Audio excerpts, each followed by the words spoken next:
अज्ञानतिमिरातस्य ज्ञानाञ्जनशलाकया चक्षुरुन्मीलितमेन तस्मै श्रीगुरवे नमः। श्रीचैतन्यमनोभीष्टं स्थापिनमेन भूतले स्वयं रूपकथामाह्यं तदादि स्वपदान्तिकं वन्देऽहं श्रीगुरो श्रीयुतपदाकमलं श्रीगुरून् वैष्णवां च श्रीरूपं साग्रजतं सगण रघुनाथान्वितं तं सजीवं साद्वैतं सावधूतं परिजनसहितं कृष्णचैतन्यदेवं श्रीराधा कृष्णपादात् सगण ललिता श्रीविशाखान्वितां स हे कृष्णा करुणा सिन्धो दीनबन्धो जगत्पते कोपेश कोपिका कान्त राधा कान्त नमोऽस्तुते तप्त काञ्चन गौराङ्गी राधा वृन्दावनेश्वरी वृषभानुसुते देवी प्रणमामि हरिप्रिये वाञ्छाकल्पतरुभ्यश्च कृपा सिन्धुभ्यः च पतितानां पावनेभ्यो वैष्णवेभ्यो नमो नमः। श्री कृष्ण हरे चैतन्य कृष्णा माता प्रभु जी। नित्यानंद श्री अद्वैत गदाधर श्रीवासादि गौर भक्त वृंदा हरे कृष्ण कृष्ण कृष्ण हरे हरे हरे राम हरे राम राम राम हरे राम राम राम हरे राम हरे हरे। हरे। हरे कृष्णा माता जी, हरे प्रणाम कृष्ण माता जी। माता जी, प्रणाम माता जी। प्रणाम माता प्रणाम जी। माता जी। हरे कृष्णा। हरे कृष्ण माता இன்னைக்கு जी। பாகவதத்துல நம்ம நித்தியம் பாகவத சேவையா தொடங்கலாம். नारायणं नमस्कृत्यं नरं चैव नरोत्तमं देवीं सरस्वतीं व्यासं ततो जयमुदीरयेत्। नष्टप्रायेषु अभद्रेषु नित्यं भागवत सेवया भगवति उत्तमश्लोके भक्तिर्भवति नैष्टकी मुखं करोति वाचालं पुङ्गुं लङ्घाय देगिरिं यत्कृपातमहं वन्दे गुरुं दीनतारिणं परमानन्दं माधवं श्रीचैतन्य ईश्वरम्। ॐ नमो भगवते वासुदेवाय।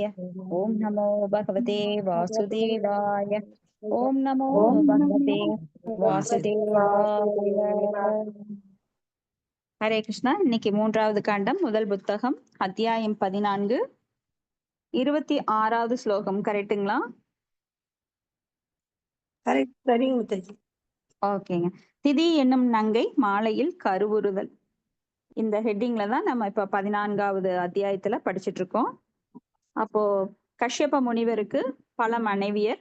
அதுல முக்கியமானவங்க அதிதி திதி. அதிதி தேவர்களை பெற்றெடுக்கிறாங்க. மற்ற மனைவியர்களுக்கும் பிள்ளைகள் மாதாஜி, இருக்கு. 14வது அத்தியாயங்களா? ஆமாங்க மாதாஜி. 14. प्रणाम माताजी। Pranams page Mataji. பேஜ் சொல்லுங்க மாதாஜி. பேஜ் மாறும் மாதாஜி. 611. 611. எனக்கு 701ல வருது. அப்படிங்களா? பதம் 26 பாத்துக்குங்க. 14வது அத்தியாயத்துல 26வது ஸ்லோகம். அப்படி பாத்துக்கோங்க. 14, 26. ஓகே, மியூட் பண்ணிக்கோங்க. அப்போ இங்க நாம ஒரு சுருக்கம் பார்க்கலாம். ஏன்னா 3 நாள் ஆயிடுச்சு. சாட்டர்டே சண்டே மண்டே நேத்து ஸ்லோகம்ஸ் படிச்சோம், அதனால கிளாஸ் இல்ல. அப்போ திதி என்னும் நங்கை மாலையில் கருவுறுதல். அப்போ திதி குழந்தை இல்லாதனால மற்ற மனைவியர்களுக்கெல்லாம் குழந்தை இருக்கு. இங்க பிரஜாபதி ஸ்டேஜ்ல அவர் மக்கள் தொகையை பெருக்கிறதுக்காக, ஜீவராசிகளை பெருக்கிறதுக்காக அவர் நியமிக்கப்பட்டிருக்கார் பிரம்மதேவரால். அப்ப திதிக்கு தனக்கு மட்டும் குழந்தை இல்லை அப்படிங்கிறதுனால அவங்க தன் கணவரான கஷ்யப்பரை நோக்கி மாலை நேரத்துல கூடாத நேரத்துல அவங்க ரெக்வெஸ்ட் பண்றாங்க. ஆனா அவருக்கு அந்த நாலேஜ் இருக்கு, ஏன்னா அவர் முனிவர், முற்றும் உணர்ந்தவர். மாலை நேரத்துல கூடக்கூடாது, ஏன்னா அது பிரதோஷ காலம். சிவபெருமான் உயிர்களை அடக்குகின்ற நேரம். மாலையில் பூத பிசாசுகள் எல்லாம் திரியிற நேரம். இரவு ஆனாலே நம்மளுக்கு வெளியில போகக்கூடாதுன்னு அந்த காலத்துல சொல்லுவாங்க. இந்த காலத்துல எல்லாமே எல்லா நேரத்திலயும் பண்றாங்க.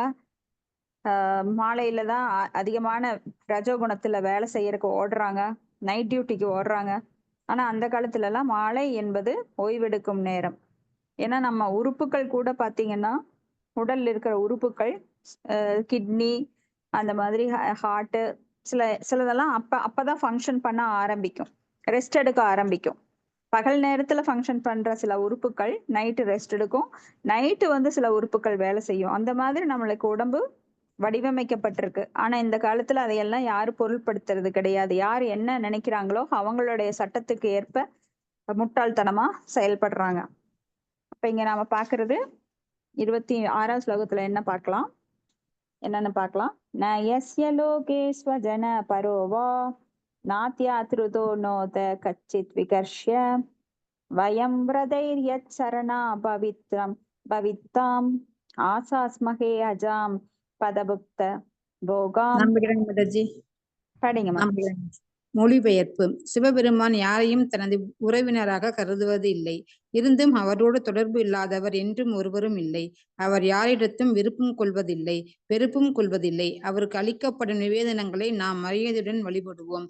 அவரால் புறக்கணிக்கப்பட்டவற்றை நாம் ஏற்றுக்கொள்வோம் என்று உறுதியேற்போம். பொருளுரை.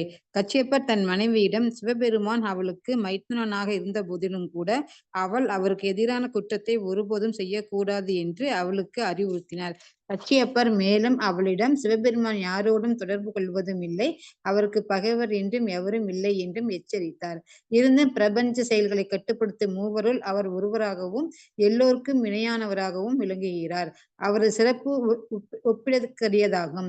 ஏனென்றால் அவர் முழுமுதற் கடவுளின் சிறந்த பக்தர் ஆவார். முழுமுதற் கடவுளின் பக்தர்கள் அனைவருள்ளும் சிவபெருமானை மிகச்சிறந்த பக்தர் ஆவார். அதனால் அவர் மீதம் வைக்கும் நிவேதன உணவு பிற பக்தர்களால் மகா பிரசாதமாக ஏற்றுக்கொள்ளப்படுகிறது.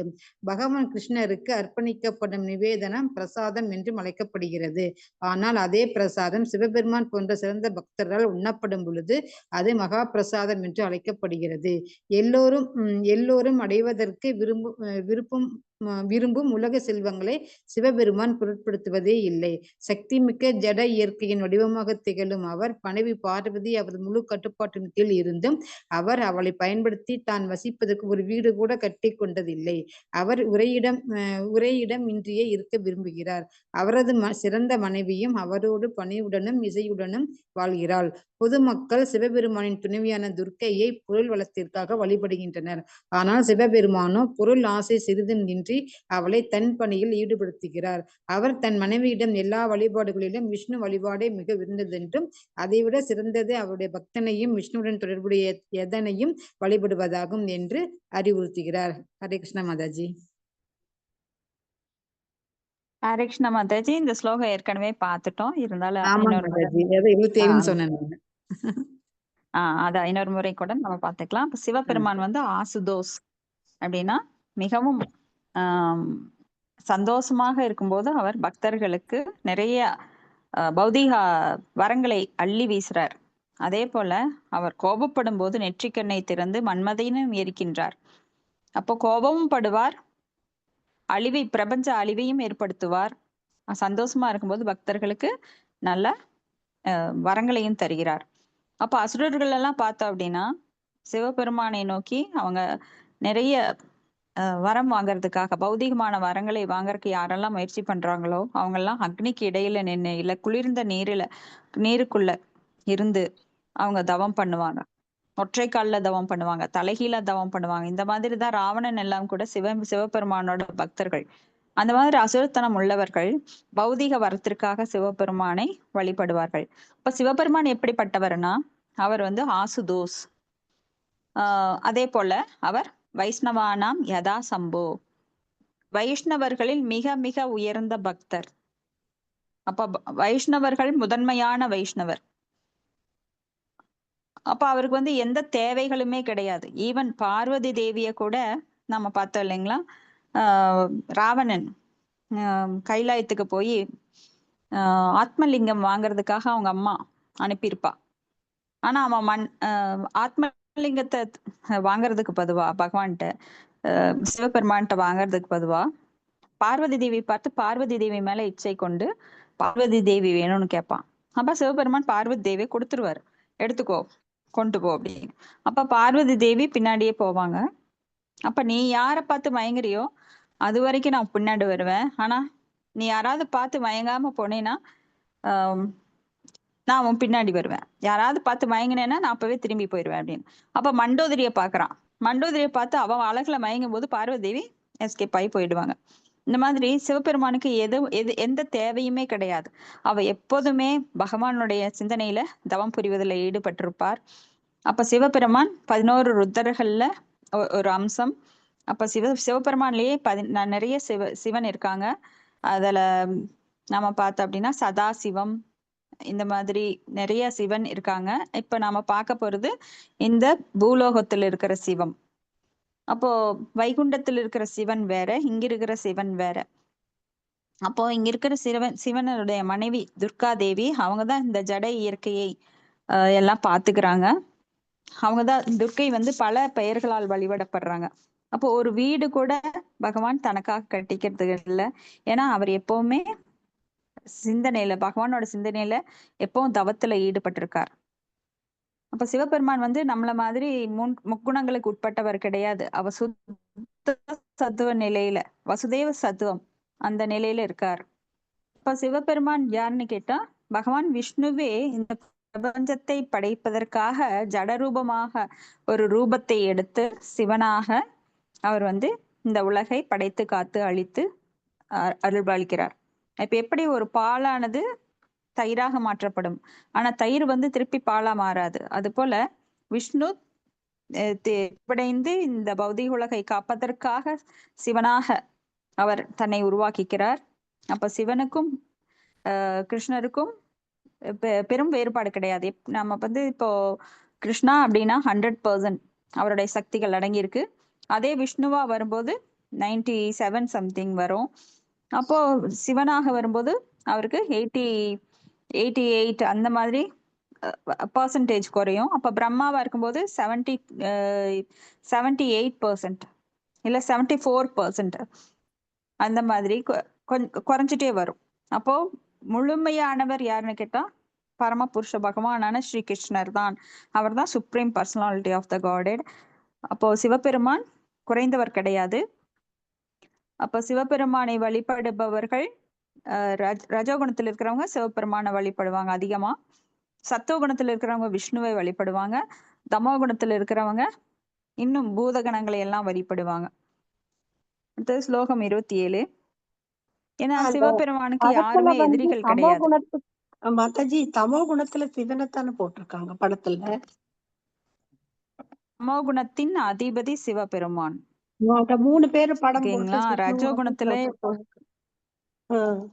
அதிபதி தமோகுணத்தின் அதிபதி. தமோகுணத்திற்கு உயர்ந்த தேவர் கட்டுப்படுத்து யாரு அப்படின்னா சிவபெருமான். அவர் அந்த குணத்துல கிடையாது.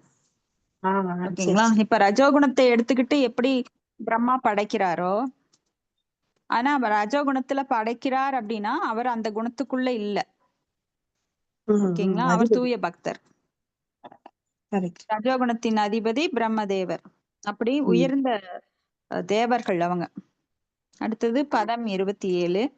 யஸ்யான வத்யாச்சரிதம் மனிஷினோ கிருணந்தி அவித்யா படலம் பிபித்சவ நிரஸ்த சாம்யாதீஷயோ அபியத் ஸ்வயம் பிசாச சரியாம் அச்சரத் கதி சதாம். படிச்சிடணுங்க. படிங்க. மொழிபெயர்ப்பு. சிவபெருமானுக்கு இணையாக அல்லது அவரை விட உயர்வாக இப்போத உலகில் ஒருவரும் இல்லை என்ற போதிலும் அவரது குற்றம் கூற முடியாத தன்மையினை தங்களது அறியாமை நீங்க வேண்டும் என்பதற்காக மகாத்மாக்கள் பின்பற்றிய போதிலும் அவர் ஒரு பிசாசு பகவானின் பக்தர்களுக்கு முக்தி அளிப்பதை போன்று விளங்குகிறார். பொருளுரை. சிவபெருமானின் நாகரிகமற்ற பேய் குணங்கள் ஒரு நாளும் வெறுக்கப்படுவதில்லை. ஏனென்றால் அவர் பகவானின் உண்மையான பக்தர்களுக்கு உலக இன்பங்களிலிருந்து பற்றிருக்கும் பயிற்சியினை எவ்வாறு பெறுவது என்று போதிக்கிறார். அவர் தேவர்கள் அனைவரினும் சிறந்த மகாதேவர் என்று அழைக்கப்படுகிறார். பௌதீக உலகில் அவருக்கு இணையாகவோ அல்லது அவரை விட உயர்வாகவோ ஒருவரும் இல்லை. சற்றேறத்தாழ அவர் பகவான் விஷ்ணுவுக்கு இணையானவர் ஆவார். அவர் எப்போதும் மாயை என்னும் துர்க்கையுடன் உறவு கொண்டிருந்த போதிலும் அவர் ஜட இயற்கை குணங்களின் பாதிப்பிற்கு அப்பாற்பட்டவராக இருக்கிறார்.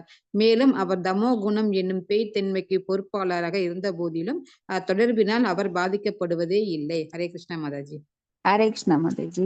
அப்புறம் அவர் வந்து சிவபெருமான் நாகரிகமற்ற பேய்குணங்கள் ஒரு நாளும் வெறுக்கப்படுவது இல்லை. சிவபெருமானின் நாகரிகமற்ற பேய்குணங்கள் அப்படின்னா அவருக்கு குணம் அப்படி கிடையாது. ஆனா அவர் நாகரிகமற்ற பேய்குணங்களை உடையவர்களை அவர் கட்டுப்படுத்துகிறார். இப்போ ஒருத்தரோட சங்கம் எப்படின்னா அது போலத்தான் அவங்கன்னு சொல்லுவாங்க. ஆனா சிவபெருமான் விஷ்ணுவுக்காக அந்த வேலையை எடுத்துட்டு செய்யறார். ஏன்னா பேய் பிசாசுக்களை கட்டுப்படுத்துறதுங்கிறது ரொம்ப கஷ்டம். அப்ப அவர் பூதகணங்களின் தலைவராக இருக்கிறார். பேய் பிசாசுகளுக்கெல்லாம் அடக்கிறவரா அவர் சுடுகாட்டுல இருக்கிறார். அப்ப சுடுகாட்டு சாம்பலை பூசிக்கிறார். அவர் மண்டையோடுகளை தரித்திருக்கிறாரு. நாகங்களை முடலெல்லாம் அணிஞ்சிருக்கிறாரு. அவர் தோற்றம் பார்ப்பதற்கு அப்படி இருந்தாலும் அவர் நாகரிகமற்றவர் கிடையாது. அவர் என்றுமே உயர்ந்த விஷ்ணு பக்தர். வைஷ்ணவானாம் யதா சம்போ. அப்ப வந்து அவர் மிகவும் தூய்மையானவர். அதனாலதான் அங்க 4th கேண்டோல நாம படிக்க போறோம். தக்ஷ பிரஜாபதி, தக்ஷன் எப்படி சிவபெருமானை அவமதிக்கிறான். பார்வதி தேவி அவங்கள மணந்துக்கிறாங்க. ஆனாலும் தக்ஷன் வந்து ரொம்ப கேவலமா சிவபெருமானை அவமதிக்கும் போது எவ்வளவு பெரிய வைஷ்ணவ அபராதத்தை ஏற்றுக்கொள்கிறான். அதன் மூலமா நாம பார்ப்போம். அப்ப அந்த வைஷ்ணவ அபராதத்தினால அவனுடைய உயிரே, அந்த உடல்ல இருந்து உயிரே போகும் அளவுக்கு அவன் வந்து தண்டனை அளிக்கப்படுறான். அது வந்து இயற்கை கொடுக்கின்ற தண்டனை. இயற்கையோட சட்டம் நம்மளுக்கு வைஷ்ணவ அபராதங்கிறது மிகப்பெரியது. நாம அஜாமிலன் கதையில கூட பார்த்தோம். அஜாமிலன் வந்து வைஷ்ணவ அபராதம் பண்ணல, பாவங்கள் நிறைய பண்ணியிருக்கான். அப்போ பாவங்கள் பண்ணினவங்களுக்கு கூட விமோச்சனம் உண்டு. ஆனா வைஷ்ணவ அபராதம் பண்றவங்களுக்கு விமோச்சனமே கிடையாது. அது ரொம்ப கஷ்டம். அதனால அந்த விஷயத்துல நாம ஜாக்கிரதையா இருக்கணும். ஏன்னா பகவான் இங்க பகவானுக்கு இணையானவர் கிடையாது சிவபெருமான். ஆனால் ஏறத்தாழ இணையானவர். இதை நாம புரிஞ்சுக்கணும். அப்ப எங்கிருந்து வந்தார் அப்படின்னா பகவான் விஷ்ணுவினுடைய உருமாற்றம் தான் பௌதிக உலகை. ஏன்னா விஷ்ணு வந்து சுத்த சத்துவ குணத்தில் என்றும் இருக்கிறார். அவர்னால இந்த பௌதிக குணங்களை மேனேஜ் பண்ணணும்னா அந்த குணத்துக்குள்ள இருக்கணும். சோ அவர் வந்து சிவனாக தன்னை மாற்றிக்கொள்கிறார். அதுதான் பால் வந்து தயிரா மாறும், தயிர் வந்து பாலா மாறாது. சோ சிவபெருமான் வேற யாரும் இல்ல, ஏறக்குறைய விஷ்ணுவே தான். மகாதேவர். தேவர்களில் அனைத்திலும் சிறந்தவர் மகாதேவர். தேவர்களுக்கெல்லாம் தேவர் அவர். இப்ப பௌதிக உலகில அவருக்கு இணையாகவோ அவரை விட உயர்வாகவோ யாரும் கிடையாது. ஏன்னா எப்பொழுதும் அவர் வந்து விஷ்ணுவோட சிந்தனையில. காசியில பாத்தீங்கன்னா அவர் எப்போ ராமநாமம் ஜெபிச்சுக்கிட்டு அங்க இறக்கின்ற பக்தர்களுக்கு, அந்த ஜீவாத்மாக்களுக்கு ராமநாமம் சொல்லி அவங்களையெல்லாம் மோட்சத்துக்கு அனுப்பி விடுறார். அவர் வந்து இந்த பேய் பிசாசுக்களை எல்லாம் அடக்கிறதுங்கிறது ரொம்ப பெரிய காரியம் இல்லைங்களா? சோ அந்த ஜாபை வந்து விஷ்ணுவுக்காக ஏற்று அவர் செய்கின்றார். அந்த மாதிரிதான் இங்க திதியோட லைஃப்ல அவர் வந்து ஒரு ரிலேஷன்ஷிப் இருக்கு. யாருக்கு? திதிக்கும் அவருக்கும். என்னன்னா அவர் திதியோட தங்கையான உமாதேவி பார்வதியை தான் அவர் கல்யாணம் பண்ணியிருக்கார். சோ என்னோட தங்கச்சி கணவர் தானே, அவர் தானே இந்த பொறுப்பை ஏற்றிருக்கிறார். அப்ப மாலை நேரத்துல நாம ஒண்ணு சேர்ந்தாக்க அதுக்குரிய தண்டனை அவர் தரமாட்டார். நாம ரிலேஷன் தானே அப்படின்னு அவங்க சொல்றாங்க. ஆனா அந்த ரிலேஷன்ஷிப் எல்லாம் அவருக்கு பொருட்டு கிடையாது. தன் மனைவியா இருந்தால் கூட அவர் பொருட்படுத்துறது கிடையாது. உரிய தண்டனையை எல்லாருக்கும் வழங்குறார். சோ மனைவியோட அக்கானா அவருக்கு எப்படி அதை பொருட்படுத்த மாட்டான்னு சொல்ல முடியும்? அப்போ இதைத்தான் கஷ்யப்பர் சொல்றார். அவருக்கு அதெல்லாம் நம்ம உறவெல்லாம் அவர் பார்க்க மாட்டார், வேண்டாம் அப்படின்னு அவர் சொல்றாரு. இருந்தாலும் அவருக்கு உறுதியான ஒரு நிலைப்பாடு இல்லைங்க கஷ்யப்பருக்கு. ஏன்னா அவருக்கும் வந்து கூடலாம் அப்படிங்கிற ஒரு எண்ணம் இருக்கு. அடுத்தது ஸ்லோகம் 28. ஹசந்தி யத் யா சரிதம அஹி துர்பகா ஸ்வாத்மன் ரதஸ்யா விதுஷ சமீஹிதம் யைர்வஸ்த்ர மால்யாபராணு பராணானுலேபனை ஸ்வபோஜனம் ஸ்வாத்மதயோ பலாலிதம். ஹரே கிருஷ்ணா. படிங்க மாதாஜி. ஹரே கிருஷ்ணா மாதாஜி. ஈஸ்வரி மாதாஜி படிக்கட்டும். படிங்க.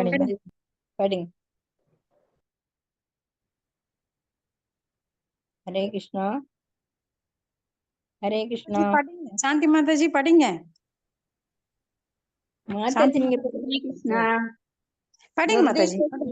மொழிபெயர்ப்பு. துரதிர்ஷ்டசாலிகளான மூடர்கள் அவர் தன்னுணர்வில் ஈடுபட்டிருக்கிறார் என்பதை அறியாது அவரை பரிகாசிக்கின்றனர். அம்மூடர்கள் நாய்கள் தின்ன போகும் நமது உடலை ஆடை அணிகலன்கள் மலர் மாலைகள் மற்றும் வாசனை திரவியங்கள் போன்றவற்றை கொண்டு பேணுவதில் ஈடுபடுகின்றனர். பொருளுரை. சிவபெருமான் ஆடம்பரமான ஆடைகள் ஆபரணங்கள் மற்றும் வாசனை திரவியங்கள் போன்றவற்றை ஏற்றுக்கொள்வதில்லை. ஆனால் இறுதியில் நாய்கள் தின்னப்போகும் இந்த உடலை அலங்கரிப்பதில் மோகம் கொண்டவர்கள் அதை தானென கருதி மிகவும் ஆடம்பரமாக போற்றி பாதுகாக்கின்றனர். இம்மனிதர்கள் சிவபெருமானை புரிந்து கொள்வதில்லை. மாறாக ஆடம்பரமான செல்வ வளத்திற்காக அவர்கள் அவரை அணுகுகின்றனர். 2 வகையான பக்தர்கள் சிவபெருமானுக்கு உண்டு. ஒரு பிரிவினர் முழு லோகாயதவாதிகள். அவர்கள் உடல் சம்பந்தப்பட்ட வளங்களை சிவபெருமானிடம் வேண்டுகின்றனர். மற்றொரு பிரிவினர் அவரோடு ஒன்றாக இணைய வேண்டும் என்று விரும்புகின்றனர். அவர்கள் பெரும்பாலும் மாயாவாதிகள் ஆவர். அவர்கள் சிவோ அகம், நான் சிவபெருமான் அல்லது முக்தி பெற்ற பிறகு நான் சிவபெருமானுடன் இணைவேன் என்று ஓதுகின்றனர். மாறாக கர்மாக்களும் ஞானிகளும் பொதுவாக சிவபெருமானின் பக்தர்களே ஆவர். ஆயினும் அவர்கள் அவரது உண்மை நோக்கத்தினை அறிந்து கொள்வதில்லை. சில நேரங்களில் சிவபெருமானின் பக்தர்கள் அவரை போல் தன்மை கற்பித்துக் கொண்டு விஷமுடைய போதைப் பொருட்களை பயன்படுத்துகின்றனர். ஒரு முறை சிவபெருமான் பார்க்கடல இருந்தது வந்த நஞ்சை உண்டதினால் அவர் கண்டம் நீல நிறமாக மாறிற்று. சிவபெருமானின் பாவனையை உட்கொண்டு அதனால் அழிகின்றனர். சிவபெருமானின் உண்மையான நோக்கம் ஆத்மாவின் ஆத்மாவான பகவான் கிருஷ்ணருக்கு தொண்டு செய்ய வேண்டும் என்பதே. அவர் ஆடம்பரமான ஆடைகள், ஆபரணங்கள், வாசனை திரவியங்கள் போன்றவற்றை பகவான் கிருஷ்ணருக்கு அளிக்க வேண்டும் என்றே விரும்புகிறார். காரணம், கிருஷ்ணரே உண்மையான அனுபவிப்பவர் ஆவார். சிவபெருமான் இவ்வாடம்பர பொருட்களை மறுத்தளிக்கிறார். ஏனென்றால் அவை கிருஷ்ணருக்கு உரிமையானவை ஆகும். சிவபெருமானின் இந்நோக்கத்தினை அறியாதவர்களாகிய மூட மனிதர்கள் அவரை பரிகசிக்கின்றனர் அல்லது எந்தவித நன்மையும் இன்றி அவரை போல பாவனை செய்ய முயற்சிக்கின்றனர். ஹரே கிருஷ்ணா. தேங்க்யூ மாதாஜி. ஹரே கிருஷ்ணா. தேங்க்யூ மாதாஜி. அப்போ சிவபெருமான் எப்பொழுதுமே தன்னுணர்வில் செல்ஃப் ரியலைஸ்டு பர்சன் ஆல்ரெடி இருந்தாலும் அவர் தன்னுணர்வுல மீண்டும் ஈடுபட்டு கொண்டே இருக்கிறார். தன்னை உணர்ந்த ஆத்மா, அதான் தன்னுணர்வு. அப்ப அந்த ஆத்ம நிலையில பிரம்மபூத பிரசன்னாத்மா நா சோச்சதி நா காங்ஷதி, அந்த நிலையில அவர் எதை பற்றியும் கவலைப்படுவதில்லை, எதற்காகவும் ஏங்குவது கிடையாது. ஆனா சிலர் என்ன நினைக்கிறாங்க, அவர் அவரை போல நான் இமிடேட் பண்ணி காட்டுறேன் அப்படின்னு சொல்லிட்டு அகம் சிவோகம், சிவோ அகம் அப்படின்னு சொல்றாங்க. நான் சிவபெருமான். எப்படி அருவவாதிகள் பகவானோட பிரம்ம ஜோதியில போய் கலந்துக்கணும்னு ஆசைப்படுறாங்களோ அது போல இவங்கெல்லாம் சிவோகம் அப்படின்னு சொல்லிட்டு சிவனுடைய நாங்கள் ஒன்று இணைவோம் அப்படின்னு சொல்றாங்க. ஆனா நம்மளோட தனித்தன்மை என்பது ஒவ்வொரு ஆத்மாக்கு இருக்குது. யாருமே ஒன்று கலப்பதோ இல்ல அழிவடைந்து போவதோ, ஏன்னா இந்த ஆத்மாவானது கொல்லப்பட முடியாதது. நா ஜாயதோ மிரியதோ வா கதாசின் நாயம் பூத்வா பவித்தாவா நபூயக அஜோ நித்யஹ சாஸ்வதோ அயம் புராணோ ந ஹன்யதே ஹன்யமானே சரீரே நயனம் சிந்தந்தி அஸ்திராணி நயனம் தகதி பாவக. இப்படி நம்ம 2nd சாப்டர்ல பகவத்கீதையில நிறைய படிச்சிருக்கோம் ஆத்மாவை பத்தி. அதுக்கு தனித்தன்மை இருக்கின்றது. நேற்றும் இருந்தது, இன்றைக்கும் இருக்கிறது, நாளைக்கும் இருக்குது. அது போய் எங்கேயும் கலந்துக்கிறது கிடையாது, இல்ல சூன்யமா போறதும் கிடையாது. சிலரெல்லாம் சொல்லுவாங்க, இந்த உடல் அழிந்தவுடன் ஆத்மா என்ன ஒண்ணும் கிடையாது, அவ்வளவுதான், நம்ம லைஃப் முடிஞ்சுது, ஆத்மா எல்லாம் கிடையாது அப்படின்னு சிலர் வாதிடுறாங்க. அவங்க கொள்கை, இந்த நாத்திக கொள்கை கொண்டவங்க. இன்னும் சிலர் என்ன பண்றாங்க, அருவவாதிகள், பகவானோட ஒளிக்கற்றுல பிரம்மஜோதியில நாங்க ஒன்று இணைந்து விடுகிறோம் அப்படிங்கிறாங்க. அந்த பிரம்மஜோதிக்கும் ஆதாரம் நான் தான் அப்படின்னு பகவான் சொல்றாரு பகவத்கீதையில. நான் தான் அந்த பிரம்மஜோதிக்கும் ஆதாரம் அப்படின்னு சொல்றாரு. ஏன்னா பிரம்மஜோதி எங்கிருந்து வருதுன்னா பகவானோட ரூபத்திலிருந்து தான் அந்த ஜோதி வருகின்றது. அப்ப அந்த ஜோதிங்கிறது அவுட்டர் லேயர். அப்ப பகவான்கிட்ட இருந்து, நம்ம கிட்ட இருந்து எப்படி நிழல் வருதோ அது போல பகவான்கிட்ட இருந்து அந்த ஜோதி ரூபம் வருது. அந்த ஜோதியில ஒன்று இணைந்தாலும் அங்க ஒன்று இருக்காது. அதனாலதான் அவங்க ஓம் என்கின்ற மந்திரத்தை மட்டும் சொல்றாங்க, பகவானுடைய நாமங்களை சொல்றது கிடையாது. சோ இந்த மாதிரி மாறுபட்ட கருத்துக்கள் கொண்டதெல்லாம் அவங்கவுங்க கற்பனைக்கேற்ப என்ன வேணா, நான் பிடிச்ச முயலுக்கு 3 கால்னு சொல்லி வாதாடலாம். ஆனா உண்மை என்றும் மறைக்க முடியாது, பொய்யை என்றும் உண்மையாக்க முடியாது. அப்போ இங்க கருமிகளும் ஞானிகளும் பொதுவா சிவபெருமானின் பக்தர்களாக இருந்தாலும் அவங்க உண்மை நோக்கத்தை அறிஞ்சுக்கிறது கிடையாது. அப்ப சிவபெருமானை போல இமிட்டேட் பண்ணுவாங்க, நிறைய சாம்பலை பூசிக்குவாங்க. அகோரிகள் இப்ப கூட நாம பார்க்கலாம். நார்த் இந்தியால இந்த பிரயாக் அங்க வந்து கும்பமேளா நடைபெறுது. அங்க நிறைய அகோரிகள் கூடியிருப்பாங்க. அவங்க எல்லாம் சிவபெருமானை போல ஜடாமுடி வச்சுக்குவாங்க, ஃபுல்லா சாம்பலை பூசிக்குவாங்க, நிர்வாணமா இருப்பாங்க. ஆனா சிவபெருமான் சுருட்டு பிடிக்கிறார், அவர் வந்து போதை கஞ்சா போன்றதை எடுத்துக்கிறார் அப்படின்னுட்டு அவங்களும் பண்ணுவாங்க. அப்ப நிறைய சுடுகாட்டுக்குள்ள எல்லாம் போய் பிணங்களை சாப்பிடுவாங்க. இந்த மாதிரி மோசமான காரியங்களை பண்ணுவாங்க. ஆனா அவங்கள விஷத்தை குடிக்கணும்னா எப்படி சிவபெருமான் விஷத்தை குடித்தார்? ஏன்னா பார்க்கடலை கடைந்த போது தேவர்களுக்காக அங்க வந்து விஷம் வெளிப்படுகிறது. அந்த விஷத்தை எல்லா ஜீவராசிகளின் நல்ல நோக்கத்திற்காக சிவபெருமான் எடுத்து அருந்துறார். இது விஷ்ணுவோட கட்டளை. அப்ப விஷ்ணுவுக்கு சேவை செய்வதற்காக அந்த விஷத்தை எடுத்து அருந்துறார். ஆனா அது கண்டத்திலேயே நிற்கிறது. அதனாலதான் அவர் அந்த பேர்லயே அழைக்கப்படுறார். அப்ப பார்வதி தேவி தொண்டைய அழுத்துறாங்க. அப்ப அந்த கண்டத்துல தொண்டையிலேயே அது வந்து நின்னுடும். அப்போ சிவபெருமான் வந்து விஷத்தை குடிச்சாரு. அது மாதிரி நீங்க குடிங்கன்னா குடிக்க மாட்டாங்க, ஏன்னா இறந்துருவாங்க. அப்ப மத்ததெல்லாம் பண்றாங்க சிவபெருமான் மாதிரி. சோ யாரும் இமிட்டேட் பண்ண முடியாது. பகவானை போல யாராலும் ஆக முடியாது. அவருக்கு சமமாகவோ மேலாகவோ ஆக முடியாது. அசமௌர்த்தவ. அப்ப சிவபெருமான் ஆடம்பர் பொருட்களை விரும்புறது கிடையாது. எப்பவுமே எளிமையானவராக இருக்கிறார், முற்றும் உணர்ந்தவராக இருக்கிறார், தன்னுணர்வு பெற்றவராக இருக்கிறார். அவர் வந்து எப்போ பகவான் விஷ்ணுவை வழிபட்டு கொண்டு தவம் செய்து கொண்டு ஏதும் மற்றவராக அகிஞ்சன அந்த நிலையில் இருக்கார். பதம் 29. பிரக்மாதயோ யத் கிருத சேதுபாலா யத் காரணம் விஸ்வம் இதம் ச மாயா ஆக்ஞாகரி யஸ்ய பிசாச சரியா அஹோ விபூம் நச்சரிதம் விடம்பனம். படிக்கிட்டாங்க மாதாஜி. படிக்கட்டுங்களா மாதாஜி? மொழிபெயர்ப்பு படிங்க. மொழிபெயர்ப்பு. பிரம்மா போன்ற தேவர்களும் சிவபெருமான் கடைபிடிக்கும் சமய சடங்குகளை பின்பற்றுகின்றனர். நடப்பு உலகில் படைப்புக்கு காரணமான ஜட இயற்கையை கட்டுப்படுத்துபவர் அவரே ஆவார். அவர் மிக உயர்ந்தவர். ஆதலினால் அவரது பேய்த்தன்மைகள் என்பவை ஒரு பாவனையே ஆகும். பொருளுரை. சிவபெருமான் துர்கா தேவியின் கணவர் ஆவார். அவளே ஜட இயற்கையினை கட்டுப்படுத்துகிறாள். துர்க்கை ஜட இயற்கையின் வடிவம் ஆவாள். சிவபெருமான் அவள் கணவராதனால் அவர் ஜட இயற்கையினை கட்டுப்படுத்துபவர் ஆவார். அவர் தமோ குணத்தின் அவதாரம் என்பதோடு முழுமுதற் கடவுளை பிரதிநிதித்துவப்படுத்தும் 3 தெய்வங்களுள் ஒருவர் ஆவார். பகவானின் பிரதிநிதியாதனால் சிவபெருமான் முழுமுதற் கடவுளிலிருந்து வேறுபட்டவர் அல்லர். அவர் மிகச்சிறந்தவர் என்பதோடு உலக இன்பங்கள் அனைத்தையும் துறந்தவர். உலக பற்றின்றி எவ்வாறு ஒருவன் இருக்க வேண்டும் என்பதற்கு அவரே மிகச்சிறந்த உதாரணமாக திகழ்கிறார். அதனால் விஷய பதார்த்தங்களில் பற்றின்றி வாழ்வதற்கு ஒருவன் அவரது காலடிகளை பின்பற்ற வேண்டும். மாறாக அவர் விஷம் குடித்து போன்ற அவருக்கே உரிய சிறப்பியல்புகளை ஒருவன் பின்பற்றக்கூடாது. ஹரே கிருஷ்ணா மாதாஜி. ஹரே கிருஷ்ணா மாதாஜி. அப்ப பிரம்மா போன்ற தேவர்களுக்கும் சிவபெருமான் கடைபிடிக்கும் சமய சடங்குகளை பின்பற்றுகின்றனர். பிரம்மா யாரு? சிவபெருமானை நெற்றிக்கண்ணில் ருத்ரராக தருவித்தவர். அப்ப இங்க வந்து பிரம்மா தான் சிவபெருமானுக்கு தந்தைன்னு கூட சொல்லலாம்.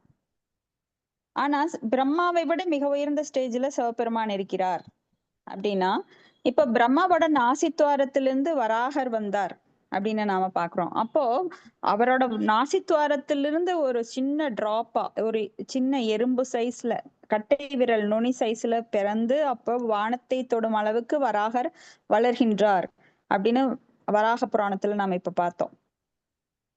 அப்போ அதனால அவர் மூக்கிலிருந்து வந்ததுனால பிரம்மாவை விட அவர் உயர்ந்தவர் என்கிறதுதான் உண்மை. ஆனா அவர் மூக்கிலிருந்து வந்ததுனால பிரம்மாவை விட அவர் தாழ்ந்தவர் அப்படின்னு சொல்ல முடியுமா?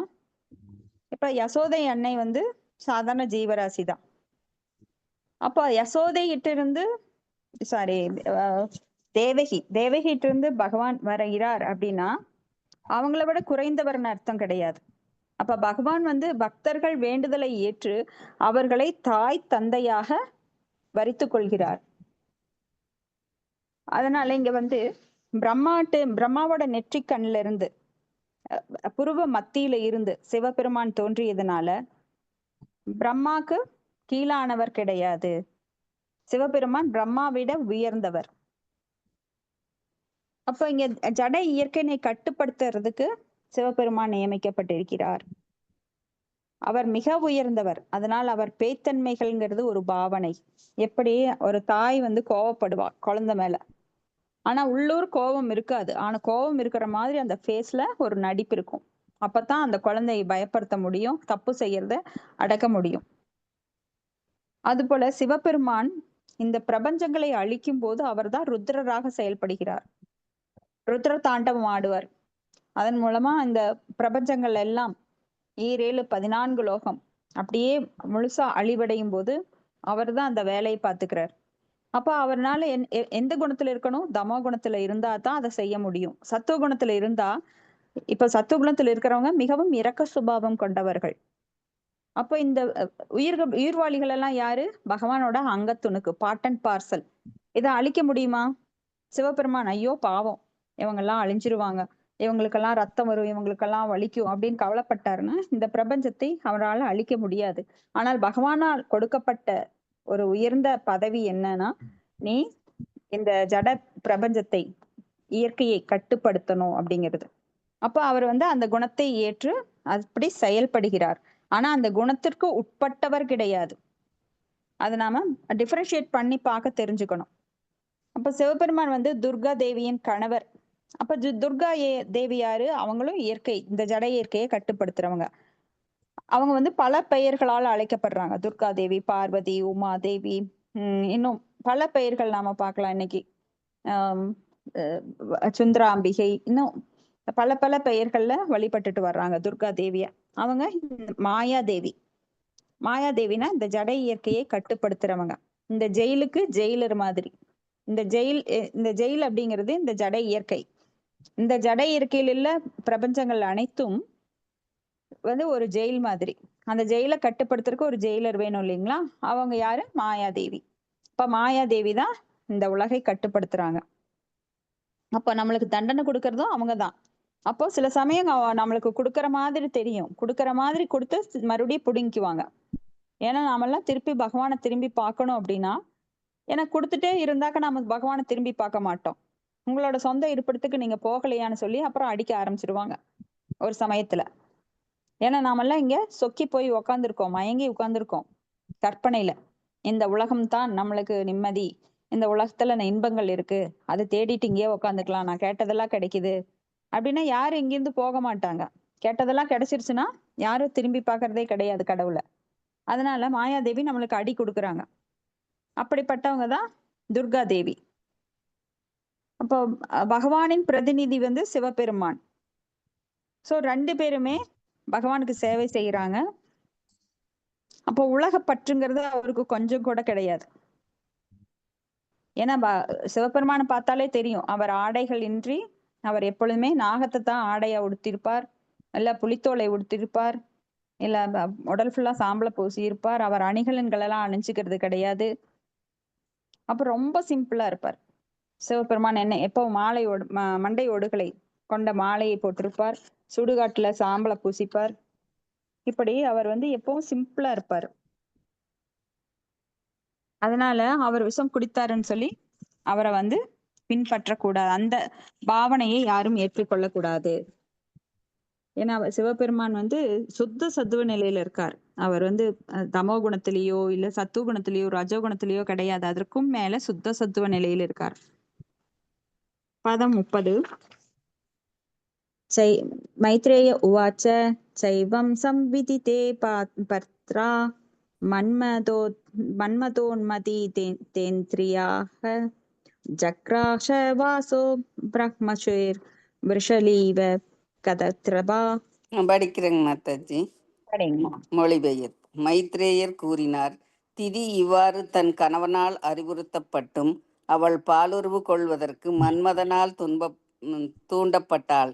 எனவே அவள் வெட்கமும் நாணமும் அற்ற ஒரு பரத்தையினை போல அச்சிறந்த அந்தண முனிவரின் ஆடைகளை பிடித்து இழுத்தாள். பொருளுரை. மனைவிக்கும் பரத்தைக்கும் உள்ள வேறுபாடு என்னவென்றால், சாத்திரங்கள் கூறும் ஒழுங்குமுறை விதிகளுக்கேற்ப பாலுறவில் கட்டுப்பாடு உள்ளவளாக மனைவி இருப்பாள். மற்றொருத்தியோ பாலுறவு வாழ்வில் தரிகெட்டவளாகி பாலுறவு வெறியின் ஆதிக்கத்தினால் செயல்படுவாள். ஞானவானும் மாமுனிவருமான கச்சியப்பர் கூட தனது பரத்தன்மையை கொண்ட மனைவிக்கு பலியாகி போனார். இதுவே உலக இயற்கையின் வெல்ல முடியாத வலிமையாகும். ஹரே கிருஷ்ண மாதாஜி. நன்றி ஹரே மாதாஜி. கிருஷ்ண மாதாஜி. அப்போ இந்த உலகம் இயங்கி கொண்டிருக்கிறது ஆண் பெண் என்கின்ற அந்த கவர்ச்சியினால்தான் அப்படின்னு நாம பார்த்தோம். அப்போ அந்த ஹிருதய கிரந்தி ஏற்படுறது கூட இந்த கவர்ச்சியினாலதான். அப்போ ஒரு ஆண் அப்படிங்கிறவன் தனித்திருந்தால் அவனுக்கு எந்த ஒரு தேவைகளும் அதிகமா வாழ்க்கையில கிடையாது, சிரமங்கள் கிடையாது. எப்போ ஒரு பெண்ணோட அட்ராக்ஷனால அவன் குடும்பம் என்கின்ற உறவை ஏற்படுத்துகிறானோ அப்புறம் அவனுக்கு குடும்பம், குட்டி, உறவு அப்படின்ற சொந்தம் பெருகிட்டே போகுது. அதை பாதுகாப்பதற்காக அவன் கழுதை போல உழைக்க வேண்டி இருக்கு. அப்ப அவனுக்கு என்ன ஆகுதுன்னா அடுத்தடுத்து பொறுப்புகள் பார்க்கணும், அதை பார்க்கணும், இதை பார்க்கணும், வீட்டுக்கு வேண்டிய பொருட்களை சேகரிக்கணும், வீடு கட்டணும், தொழில் பண்ணணும். இப்படியே அவன் வாழ்நாள் ஃபுல்லா போய் கடைசியில மரணம் ஏற்படுகிறது. அதுக்கப்புறம் மறுபடியும் பிறப்பு ஏற்படுது. இப்படியே பிறப்பு இறப்பு சூழல்ல அவன் சிக்கி தவிக்கிறான். இதை நாம டீட்டெயிலா பார்த்தோம். அப்ப இங்க மைத்ரேய முனிவர் சொல்றாரு, திதி அப்படிங்கிற பெண் அவருடைய மனைவி மன்மதனால தூண்டப்பட்டு பாலுறவு கொள்வதற்கு வெக்கம் நாணம் மற்ற ஒரு பரத்தையை போல அந்த முனிவர்கிட்ட நடந்துக்கிறாங்க. அப்ப முனிவரும் அந்த பாலுணர்வினால் தூண்டப்பட்டு கடைசியில அவர் தன்னை இழந்துடுறார். மாலை நேரம் கூடக்கூடாது என்பது தெரிந்தும் அவர் சில சமயங்கள்ல நம்ம தெரிந்தே சில தவறுகளை செய்வோம். அது எதனாலனா மாயையோட பிடியில நாம் இருக்கிறதுனால. தவறுன்னு தெரிஞ்சா கூட நாம அதை சில சமயம் நம்மளுக்கு நாமளே என்ன ஆயிடுவோம், ஜட்ஜ் ஆயிடுவோம். பரவாயில்ல, நீ செய், உன்னை யாரு பாக்குறா, நான் உன்னை யாருமே பார்க்கல, இதை யாரும் நீ செய்யறதுனால இதை யாரும் பாதிக்கப்பட மாட்டாங்க. ஏன்னா இது வேதங்களோட சட்டத்தை புறக்கணிக்கும் போது நாம விக்கர்மா அப்படிங்கிற விக்கர்மா செயல்ல ஈடுபடுறோம். கர்மா அப்படின்னா செயல், விக்கர்மா அப்படின்னா வேதங்களை புறக்கணித்து செய்வது. அப்போ அக்கர்மா அப்படின்னா நம்ம இந்த செயல்களுக்கு கர்மாவினோட பலன்களுக்கு அப்பாற்பட்ட நிலையில செய்யறது உயர்ந்த செயல், அது அக்கர்மா. கர்மா என்பது செயல். செயல்னால நம்மளுக்கு ஒண்ணு நல்லது வரும், இல்ல கெட்டது வரும். ஆனா இந்த ரெண்டுமே வராம மிக உயர்ந்த நிலையில செய்யறதுதான் அக்கர்மா. அது பக்தி தொண்டுனால செய்யப்படும் செயல்கள் அக்கர்மா நிலை. அடுத்தது பதம் 31. சவிதித்வாத பார்யாயாசஸ் தம் நிர்பந்தம் விகர்மணி நத்வா திஷ்டாய ரகசி தயாதோ பவி சேபேஷஹி. ஹரே கிருஷ்ணா. ஹரே கிருஷ்ணா. படிக்கிறேன் மாதாஜி. மொழிபெயர்ப்பு. மனைவியின் உள்ள கிடக்கினை அறிந்து கொண்ட அவர் அத்தடை செய்யப்பட்டிருக்கும் செயலை செய்வதற்கு சம்மதித்தார். பின்னர் அவர் வணங்குதற்குரிய விதிக்கு தனது வணக்கத்தினை செலுத்திய பின்னர் ஒரு தனிமையான இடத்தில் அவளுடன் கூடினார். பொருளுரை. கஷ்யப்பர் தன் மனைவியுடன் பேசிய பேச்சிலிருந்து அவர் சிவபெருமானை வழிபடுபவர் என்று தெரிகிறது. தடை செய்யப்பட்டிருக்கும் இச்செயலை தான் செய்வதனால் சிவபெருமான் மகிழ்ச்சி அடைய மாட்டார் என்பதை நன்கு அறிந்திருந்தும் அவர் தனது மனைவியின் விருப்பத்திற்கு இணங்கினார். அதனாலேயே அவர் தனது வந்தனங்களை வலிமையானத்துக்கு சமர்ப்பித்தார். காலமற்ற காலத்தில் கொள்ளும் உடல் உறவினால் பிறக்கப் போகும் குழந்தை நிச்சயம் நன்மைந்தனாக இருக்க மாட்டான் என்பதை அவர் நன்கு அறிந்தவர்தான். ஆனாலும் அவர் தன் மனைவியினிடத்து மிக்க அன்புடையவர் ஆதலினால் அவரால் தன்னை காப்பாற்றிக் கொள்ள இயல்வதை.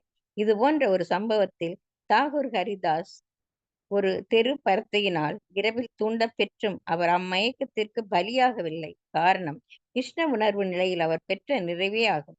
இதுவே கிருஷ்ண உணர்வு உடையோருக்கும் மற்றவர்க்கும் உள்ள வேறுபாடாகும். கஷ்யப முனிவர் கற்றறிந்த அறிஞர் என்பதோடு ஞானம் உடையோரும் ஆவார். முறையான வாழ்வின் ஒழுங்குமுறை விதிகள் அனைத்தையும் அவர் நன்கறிவார். இருந்தும் காமத்தின் கொடிய தாக்குதலில் இருந்து விடுபட்டு அவரால் தன்னை காத்து கொள்ள முடியவில்லை. தாகூர் ஹரிதாசர் ஒரு அந்தணரோ அல்லது அந்தன குலத்தில் பிறந்தவரோ அல்லர். ஆயினும் அவர் கிருஷ்ண ஞானம் உடையவர் ஆதலினால் அவரால் அத்தாக்குதலில் இருந்து தன்னை காத்து கொள்ள முடிந்தது. தாகூர் ஹரிதாசர் பகவானின் புனித நாமத்தினை ஒரு நாளைக்கு 3 லட்சம் தடவைகள் ஓதுபவர் ஆவார். ஹரே கிருஷ்ணா மாதாஜி. தேங்க்யூ மாதாஜி. ஹரே கிருஷ்ணா. தேங்க்யூ மாதாஜி. அப்ப ஹரிதாஸ் தாக்கூர் நாமாச்சாரியார் அவரை பத்தி நாம பார்த்தோம். 192 மாலைகள், 3 லட்சம் நாமங்கள் டெய்லி ஜெபிப்பார். எப்படின்னா வித்யாவனய சம்பன்னே பிராமணே கவி ஹஸ்தினி அந்த நிலையில அவர் ஒரு ஒரு பண்டிதரா இருந்தாரு. ஏன்னா அவர் வந்து ஒரு 2 மணி நேரம் தான் ரெஸ்ட் எடுப்பார். அந்த 2 மணி நேரத்துல அவர் சிறிது உணவு எடுத்துக்குவார், நிறைய உணவு எடுக்க மாட்டார், ஒரு சின்ன குடில தான் வாழ்வார். எதையும் பொருட்படுத்தாம அவர் வந்து நாமங்களை சொல்லிட்டே இருப்பார். நாமத்தை வந்து ரொம்ப கான்சியஸா பகவானுடைய நினைவிலேயே அவர் என்றும் ஆழ்ந்திருப்பார். அதனாலதான் அவருக்கு பகவான் சைத்தன்ய மகாபிரபுவே, பகவான் வந்து சைத்தன்ய மகாபிரபுவா அவதரித்திருக்கார். சைத்தன்ய மகாபிரபுவே அவருக்கு நாமாச்சாரியார் அப்படிங்கிற பட்டத்தை வழங்குறார். நாமத்திற்கு ஆச்சாரியார் அப்படிங்கிற பட்டத்தை வழங்குறார். ஆனா அவருக்கு வந்து ரொம்ப தொல்லைகள் நிறைய பேர் கொடுக்குறாங்க. அந்த முஸ்லிம் மத தலைவர் காஜி அப்படிங்கிறவரு அவர் வந்து இவரை வந்து ரொம்ப ஜெயில போடணும் அப்படின்னு சொல்லிட்டு முஸ்லிம்களெல்லாம் குறை சொல்றாங்க. நம்ம குளத்துல பிறந்துட்டு இவர் வந்து ஹரே கிருஷ்ண நாமத்தை சொல்லிட்டு இருக்காரு, அப்புறம் வந்து எங்களுக்கெல்லாம் டிஸ்டர்பா இருக்கு. இந்துக்கள் சொல்றாங்க எங்க குலத்துல பிறக்காம மிகவும் தாழ்ந்த யவன குலத்துல பிறந்துட்டு இவங்க எங்களோட நாமத்தை சொல்றாரு அப்படின்னு அவங்க குறை சொல்றாங்க. இப்படி பல பிரச்சனைகளுக்கு மத்தியில அவர் ஒரு குடில்ல தனிமையில, ஒரு பக்தனுடைய குவாலிஃபிகேஷன் என்ன? தனிமையை விரும்புவது. ஏன்னா இந்த ஜனங்கள் மத்தியில வந்து அவங்க என்னைக்குமே இருக்க மாட்டாங்க. அதுவும் இந்த கருமிகள் கர்மகாண்டத்துல ஈடுபட்டிருக்கிற மக்கள் மத்தியில பக்தர்கள் எப்பவுமே இருக்க மாட்டாங்க. அடுத்தவங்க கூட உட்காந்து வெட்டி நியாயம் பேசுறது, பழங்கதைகளை பேசுறது, இல்ல நாடகம் பாக்குறது, சினிமா பாக்குறது, ஷாப்பிங் போறது, இதெல்லாம் பக்தர்களோட வேலை இல்லை. அவங்க வந்து எப்பவுமே தனிமையை விரும்புவாங்க. அது போல இங்க நாமாச்சாரியார் மிகவும் தனிமையில இருந்து அவர் இந்த நாமங்களை எல்லாம் சொல்லிட்டு இருக்கும்போது அவங்களுக்கு ஒரு அழகிய பெண்ணை அனுப்பி அவரை தொந்தரவு பண்றாங்க. அவரை வந்து காம இச்சை தூண்டுகிறார்கள்.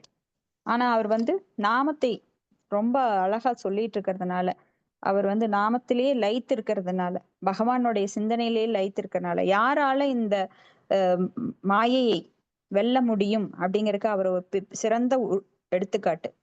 ஏன்னா இந்த உலகமானது ஆண் பெண் கவர்ச்சிங்கிறது ரொம்ப ஒரு சீக்கிரம் எளிதில் தவறக்கூடியது. பூம்சி ஸ்ரீயா மிதினி பாவம், அந்த ஆண் பெண் கவர்ச்சியில தான் இந்த உலகமே இயங்கிட்டு இருக்கு நம்ம பார்த்தோம். அப்ப இங்க என்னதான் அவர் கஷ்யப்பர் வந்து முனிவராக இருந்தாலும், தவறு என்று தெரிந்தாலும் சிவபெருமான் கோச்சுக்குவாரு, அவர் வந்து தண்டனை கொடுப்பார் அப்படின்னு தெரிந்தும் கூட மனைவியோட வற்புறுத்தல் இருந்து அவரால் விடுபட முடியல. ஏன்னா மனைவி என்பவள் பிரியமானவள். ஏன்னா அழகா இருப்பாங்க, கவர்ச்சிகரமா பேசுவாங்க, கவர்ச்சிகரமா உடை உடுத்திருப்பாங்க. சோ மனைவி என்பவள் ஒரு சட்டப்படி வந்தவதான். காமம் என்பது சட்டத்துக்குட்பட்டு நான் ஏத்துக்கிறேன்னு பகவான் கிருஷ்ணர் சொல்றாரு. ஏன்னா ஒரு சட்டம் என்பது கல்யாணம் செஞ்சுட்டா மட்டும் ஒரு மனைவிட்ட எப்பவுமே இருக்கணுங்கிற அவசியம் கிடையாது. அதற்கும் நேரம் காலம் எல்லாம் இருக்கு. மாலை நேரத்திலேயோ பகல் நேரத்திலேயோ சூரியன் உதித்திருக்கும் நேரத்திலேயோ உறவு கொள்ளக்கூடாது. சில திதிகள் நம்மளுக்கு வந்து அமாவாசை, பௌர்ணமி, அந்த மாதிரி சித்திரை மாதம், இந்த மாதிரி எல்லாம் பெரியவங்க சொல்லுவாங்க, அந்த நேரத்துல கூடாதீங்க, அப்ப பிறக்கிற குழந்தை நல்லா இருக்காது, அந்த காலத்துல சொல்லுவாங்க. ஆனா இந்த காலத்துல எதுவும் பாக்குறது கிடையாது. அப்ப இந்த ஹரிதாஸ் தாக்கூர் வந்து ஒரு வேசியினால தூண்டப்பட்டார். ஆனா அதுக்கு பலியாகல. ஏன்னா அவர்கிட்ட ஃபுல்லா கிருஷ்ண உணர்வு இருந்தது. அப்ப இந்த மாயை எப்படி வெல்ல முடியும்? கிருஷ்ண உணர்வினால் மட்டுமே வெல்ல முடியும். ஏன்னா மாயைங்கிறது மிகப்பெரிய ஒரு வசீகரமானது. தேவி ஹேஷா குணமயி மம மாயா துரத்யா தேவி ஹேஷா குணமயி மம மாயா துரத்யா மாயாம் ஏத்தாம் திறந்திரே. அப்படி அந்த மாயை வந்து என்னுடைய சக்தி, அதை வெல்லுவது அரிது. அப்போ மாயை வெல்லணும் அப்படின்னா நாம கிருஷ்ண உணர்வை எடுத்துக்கிட்டாதான் மாயை வெல்ல முடியும். அப்ப ஹரிதாஸ் தாக்கூர் வந்து அந்த வேசியால ஒண்ணும் பண்ண முடியல.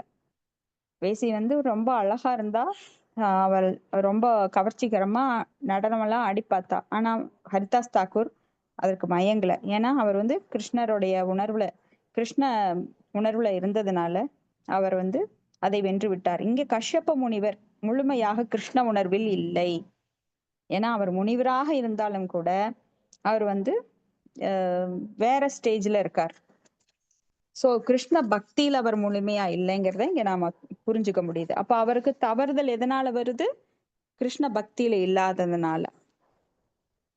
பதம் 32. அதோ பஸ்பிருஷ்ய சலிலம் பிராணான் ஆயஸ்ய வாக்யதः தியாயயன் ஜஜாப விரஜம் பிரம்ம ஜோதி சனாதனம். மாதாஜி நான் படிக்கிறேன் மாதாஜி. படிங்க. மொழிபெயர்ப்பு. அதன் பின்னர் அவ்வந்தனர் நீராடி விட்டு சமாதி நிலையில் அமர்ந்து பேச்சை கட்டுப்படுத்தி காயத்ரி மந்திரத்தினை வாய்நூல் ஜெபித்தபடி பிரம்ம ஜோதியின் தியானத்தில் ஆழ்ந்தார். பொருளுரை. காலைக்கடன் கழித்த பின்னர் ஒருவன் நீராடுவதை போன்று குறிப்பாக தடை செய்யப்பட்டிருக்கும் நேரத்தில் பாலுறவு கொள்பவனும் தன்னை நீரால் தூய்மை செய்து கொள்ள வேண்டும். கஷ்யப்ப முனிவர் காயத்ரி மந்திரத்தை தன் வாய்நூல் ஜெபித்தவாறு அருவ பிரம்ம ஜோதியினை தியானித்தார். வேத மந்திரமானது வாய்நூல் முணுமுணுக்கப்படும் பொழுது அதை ஓதுபவனுக்கு மட்டுமே அது கேட்கும். இதுவே ஜபம் என்று அழைக்கப்படுகிறது. இம்மந்திரமானது உரத்த சப்தத்துடன் ஓதப்படும் பொழுது அது கீர்த்தனமாகிறது. வேத மந்திரமான ஹரே கிருஷ்ணா கிருஷ்ண கிருஷ்ண ஹரே ஹரே, ஹரே ராம ராம ராம ஹரே ஹரே என்பது மெதுவாகவும் ஓதப்படலாம், உறக்கவும் ஓதப்படலாம். அதனாலேயே இது மகா மந்திரம் அல்லது உயர்ந்த மந்திரம் என்று அழைக்கப்படுகிறது. கஷ்யப்ப முனிவர் ஒரு மாயாவதி என்று தெரிகிறது. இவரது நடத்தியினை மேலே குறிப்பிடப்பட்டுள்ள தாகூர ஹரிதாசருடன் ஒப்பிடும் பொழுது புலன்களை கட்டுப்படுத்துவதில் உருவாவதிலேயே அருவவாதியை காட்டிலும் உறுதியானவர் என்பது தெளிவாகிறது. இதனையே பகவத்கீதை பரம் திருஷ்டுவா நிவர்த்ததே என்று விளக்குகிறது. அதாவது உயர்நிலையில் உள்ள ஒருவன் இழிநிலையில் உள்ளவற்றை ஏற்றுக்கொள்வதில்லை என்பதாகும். ஒருவன் தன்னை தூய்மை செய்வதற்கு நீராடி விட்டு காயத்ரி மந்திரத்தை ஜபிக்கின்றான். ஆனால் வலிமை மிக்க மகா மந்திரத்தினை ஒருவன் மெதுவாகவோ உறக்கவோ எந்த சூழ்நிலையிலும் ஜபிக்கலாம். அதனால் அவன் உலக சூழ்நிலையின் அனைத்து தீமைகளிலிருந்தும் பாதுகாக்கப்படுகின்றான். ஹரே கிருஷ்ணா மாதாஜி. தேங்க்யூ மாதாஜி. ஹரே கிருஷ்ணா மாதாஜி. தேங்க்யூ. இப்போ தவறு செஞ்சுட்டு மறுபடியும் காயத்ரி மந்திரத்தை ஜெபிக்க ஆரம்பிக்கிறார். இப்ப காயத்ரி மந்திரம் அப்படின்னா காயத்ரி மந்திரத்தை ஜெபிப்பதற்கு ஒரு முறை இருக்கின்றது. அதை வந்து நாம குரு மூலமாக நம்மளுக்கு அந்த மந்திரத்தை பெற வேண்டும். அப்போ தீட்சை பெற வேண்டும். தீட்சை பெற்றவர்கள் மட்டும்தான், குரு மூலமா தீட்சை பெற்றவர்கள் மட்டும்தான் காயத்ரி மந்திரத்தை ஓத முடியும். பரம் தீமகி, சத்தியம் பரம் தீமகி, அந்த தீமகி அப்படின்ற மந்திரம் நான் உங்களை வணங்குகின்றேன் அப்படின்றது இதயத்துக்குள்ள, அதை வந்து வெளிவிட்டு சொல்லக்கூடாது. காயத்ரி மந்திரத்தை வாயில வெளியில சொல்லக்கூடாது. அப்ப அதை மனதுக்குள்ள ஜெபிக்கணும், வாய்க்குள்ள ஜெபிக்கணும். அது வந்து அடுத்தவங்களுக்கு கேட்கக்கூடாது. ஆனா இந்த ஹரே கிருஷ்ண மந்திரம் வந்து வேத மந்திரம் மிக உயர்ந்தது. கலியுகத்துல இந்த மந்திரம் ஒன்றே போதும் நம்மளை விடுவிக்க கூடியது, மிக உன்னதமானது, எல்லா மனிதர்களுக்கும் உரிய மந்திரம். இப்போ இந்த மந்திரத்தை யாரெல்லாம் ஜபிக்கலாம் அப்படின்னா மனுஷனா இருந்தா போறோம். ஈவன் நாய்கள் கூட, நாய், மான், குதிரை, இந்த விலங்குகள் கூட சைத்தன்ய மகாபிரபு கூட இந்த மந்திரத்தை ஜபிச்சுதான். எப்போ அவர் வந்து அந்த காட்டுக்குள்ள போகும்போது இந்த மந்திரத்தை சைத்தன்ய மகாபிரபு கூட அந்த உயிரினங்கள், காட்டுவாழ் உயிரினங்கள் கூட ஜபிச்சுதான். ஆனா இங்க நாம ஜெபிக்கிறத மனிதர்கள் வந்து இதை வாய்விட்டு ஜெபிக்க முடியும். நாம ஜெபிக்கிற மந்திரத்தை காதால கேட்கணும். அந்த மாதிரி சத்தமா நாம சொல்லணும், அதை காதால நாம கேட்கணும். இதை கேட்கின்ற மற்ற உயிர்வாளிகளும் இதனால் பயனடையும். அதனோட பரிமாண வளர்ச்சியில வெகு முன்னேற்றம் அடையும்.